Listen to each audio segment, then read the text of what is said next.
Hi guys, we're back.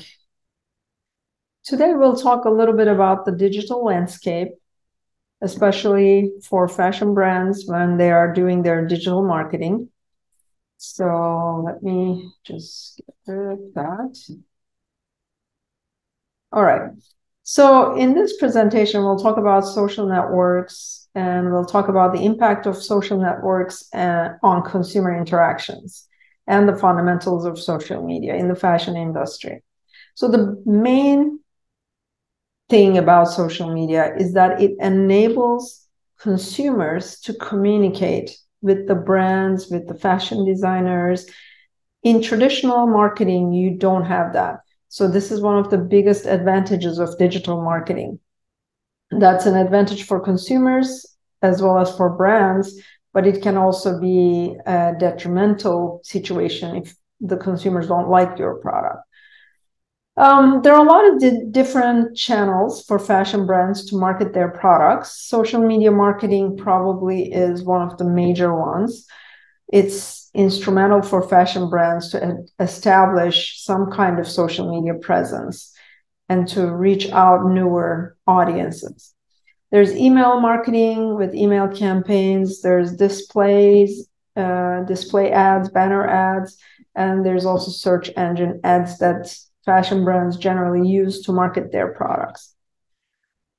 This digital analyst, anthropologist, and futurist Brain Solis says social media has started a revolution in how people connect, learn, and communicate, and its effects cannot be undone. You cannot undone that anymore. I mean, people will always try to reach their brands and the fashion brands and the producers or even the designers, and they want to have that kind of interaction now. If you don't have that interaction, then your brand does not get the reach to the users. We're going to first look at social networks a little bit and how they connect with the consumers.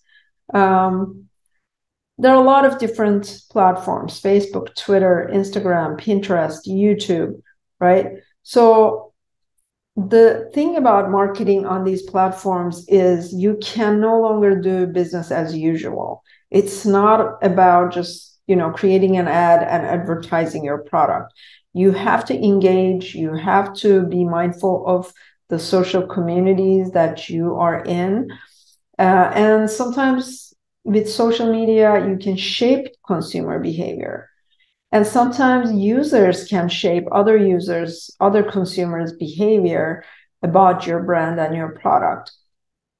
So it's all about consumer interaction, and it's at a very high pace, right? Now, if you look at the main social media channels, Facebook used to be really big when it came out, Twitter, YouTube, obviously. But among younger users, Instagram has become much of an influencer.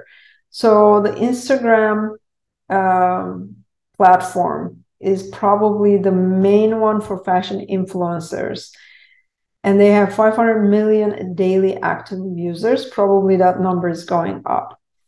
And brands use those influencers because they have a lot of power. They have a lot of people who follow them, and they have the ability to reach to those people. And people trust them. If an influencer is advertising a product, a lot of people follow that influencer because they like what she says and they trust her opinions or his opinions, right? So you can drive a lot of traffic to your brand using that influencer. There are also micro influencers. Those are smaller influencers with very specific audiences, but they also impact engagement with your brand. So the digital strategy for a brand, brands need to explore the online social conversations on those social media platforms. And they have to find the ones that best complement their identities, because every brand has a different identity, and you have to find the ones that really reflect what kind of product you have, or you need to find the appropriate social platform to capture the audience that you want to capture, your target audience. And you have to find the right conversation on the social platform. And in order to remain relevant to your online audiences, you must continuously find new ways to create dialogues with current or prospective customers. For instance, brands demonstrate their reliability and authenticity to social media communities by highlighting like images or messages of consumers who are using their products. So we call this UGC, user-generated content. So you really need to understand the value of UGC and you have to adopt it. You can share stories of your consumers who are highlighting your products. Or you look at your users who are sharing your products in their blogs, in their tweets, podcasts, pins on Pinterest, or any other digital images, and you have to engage. User-generated content creates this social community online that can freely discuss your brand. Sometimes they can be for affirmation of your brand, and sometimes it can be for nullification of your brand. So you have to really understand and engage with those consumers. Social presence has three aspects: activity, content, and engagement. If you look at Kendall Jenner, she has almost 80 million followers. She makes that many posts. On Facebook, she has, this is how many likes she has, and this is the engagement per post. In the last 30 days, she made 185 social posts, and she got this much engagement. I mean, the tweets and retweets, this is your social presence, right? So when we say activity, this is basically the number of posts that you have, right?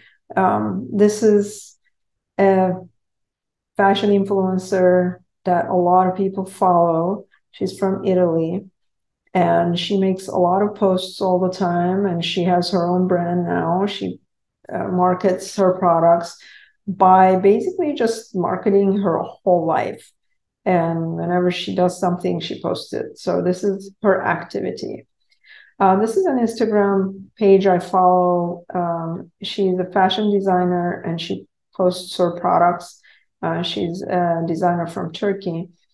And content is what I like here. I mean, I like the products that she posts and I like her style.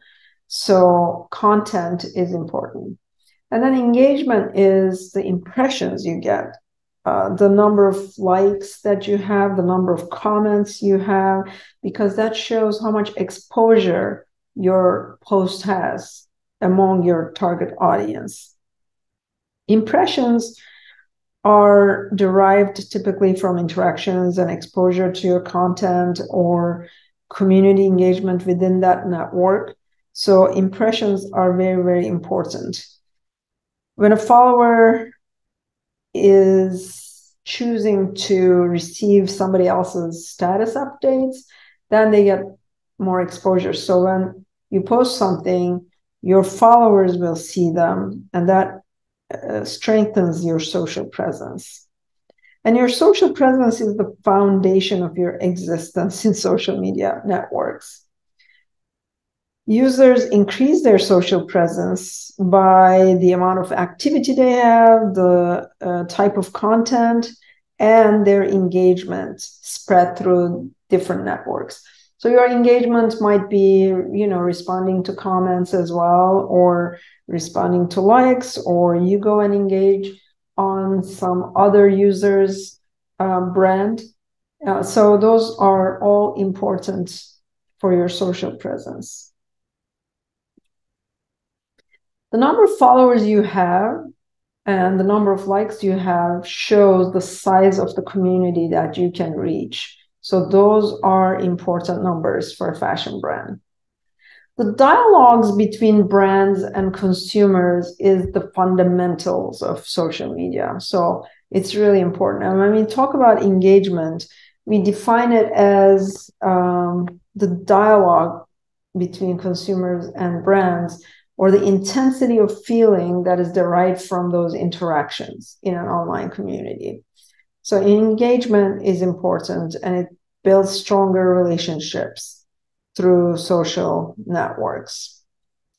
Now, one other thing that made engagement a lot stronger is the smartphone, because before smartphones, we used all these tools. Like if you look at these tools, I mean, we used to send letters. We used to use these big cameras. We used to listen to the radio from a radio. We used to call someone from a telephone. And now we do all of these things on our smartphone. So all of those items are now gone. You read your newspapers on your phone. Your alarm clock is your phone. Your photo album is your phone. Your music player is your phone. Your GPS is your phone. We used to have those GPS devices that we would put up on our cars, right?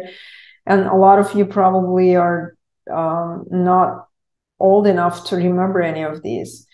I mean, it's our flashlight, it's our calculator, it's our movie player, it's our scanner, it's our voice recorder. And now we can interact with people on Instagram, on Pinterest. We can do it from our phone. All right, let's talk a little bit about user participation, because there are different levels of user participation. So these are the general categories. There are people who have active participation. So they create content and they are very active on social media. Then there are others who are more moderately involved. They may be liking, sharing, commenting, and doing things, not a lot of content creation. And then the third category is people who follow, but they only observe, no actions. Those are the lurkers. You know, they're invisible a little bit, but they are still measurable. So social media networks depend on community engagement to expand the reach of their current audiences and encourage a powerful word of mouth type of marketing. You can also measure engagement by the speed of response from a brand's audience. If you create a post, how fast do your customers respond to that? Online engagement creates buzz through the network and encourages further migration of shared content. So this direct communication through social network channels creates an online narrative that can be read or can generate a shareable moment of online content. The strength of social engagement through social media networks will encourage and develop brand trust and credibility and overall authenticity. So brands have learned over time not to carelessly shift between social media networks. They must first investigate the reach of each platform by listening, monitoring, and comparing different platforms. And you have to find where your brand's target market is, and then create a relationship with that platform. You may learn where your target market congregates online, but you can't just jump into that community. You have to approach with caution, and you have to first understand the nuances of a particular community before you immerse yourself in it. Brands need to understand the social community of the platform before they make their entrance. And you can't just try to push your products into that community. You have to care enough to join their conversations. So, if you don't do that and you're there merely to just sell your products, it's very noticeable and you're not going to be very successful. So to understand what is happening with your social media marketing or social media presence, you can do a SWOT analysis. SWOT analysis analyzes your strengths, S for strengths, W for weaknesses, opportunities, and threats. So a SWOT analysis basically looks at those four things. In terms of strengths, you look at what are the company's strengths. in terms of social media? How is the company using social media? And does it match their marketing strategies? So those are really important. Weaknesses, you want to look at your weaknesses. What are your weaknesses? What are you lacking in social media? And where can you benefit from using social media platforms for your campaigns? And then when we look at opportunities, what are some opportunities that you can use from social media to gain more consumer awareness or more interaction from your customers? Or where can you beat your opponent, because your product is a little bit different. So where are some opportunities for you to grow your audience? The threats are, there are threats with social media, because if a customer doesn't like your product, and if that goes online, sometimes you can lose a lot of business. So you have to look at where other companies are excelling, what they are lacking in social media, and how can you be more aware and change your ways to become more social media friendly. So based on the results of a SWOT analysis, now you can analyze those, and you can develop the right content and the right messaging to build a stronger social media outreach. This is the 2015 New York Fashion Week, where Adidas was introducing their new product, X Yeezy collection, and they had a presentation with Kanye West, and this is when he was pretty popular.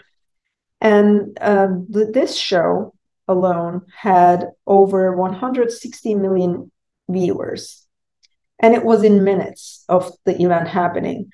So, of course, Kanye West has a huge base of supporters, so his supporters were able to watch this, but also pop culture icons like Justin Bieber, the Kardashians, Beyonce, Jay-Z, they also fueled the rapper's exposure with their own posts, and that helped this show being viewed by so many audiences. And that runway show was live streamed in 42 theaters across the world, and it activated a frenzy of social media engagement. Millions of hashtags, millions of tweets worldwide. So this is how engagement happens. And social media provides this real-time updates on what others are doing at that moment in time. And that is called ambient awareness. And the ambient awareness is the biggest difference of social media, that you can see and view what other people are doing at the same time with live streams and other posts that are happening at the same time. Okay, so I'm going to finish it here today. And in our next lecture, we'll talk a little bit about the social structure.